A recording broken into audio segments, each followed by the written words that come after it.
I was at Homo. Brothers and sisters, I greet you. My name is Kofi.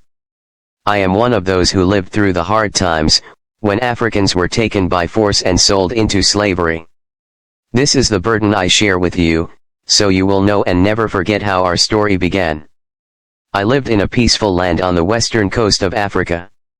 Life was good, children played, elders gave wisdom, we farmed, we loved our homeland. I was a young man who cherished knowledge and kindness. One day, strange ships appeared on the ocean. We had heard stories white men with guns who captured people. That night, fire consumed our village. Screams and gunshots tore through the air. I was seized and chained. As they dragged me away, I looked back at my homeland fading into the distance, not knowing that this was only the beginning of a long and painful road. The ship of sorrows. When they dragged us to the coast, I thought the worst had already happened. I was wrong. They threw us into the belly of a giant wooden beast, a slave ship. Chained to strangers, shoulder to shoulder, we could barely move. Darkness swallowed us whole. The stench of sweat, blood, and death filled the air. Some cried, some prayed, others screamed until their voices vanished.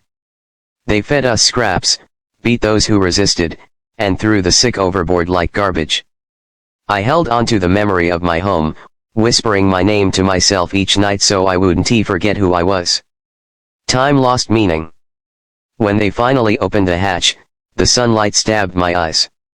I crawled out like a ghost, not knowing where I was, only that freedom had been left behind on the other side of the sea. Sold like an object. We were marched off the ship like animals, naked and broken.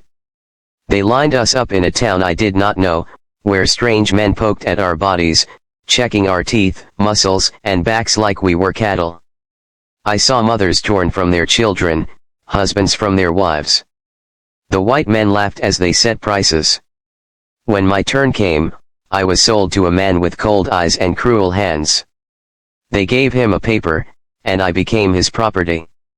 That day, I stopped being Kofi in their eyes. I was just a tool, a body, a slave. But deep inside, I told myself, I am still human. I still remember my name. I still carry the blood of my ancestors. And though they owned my body, they could not steal my soul. Would you like part 4 next, or should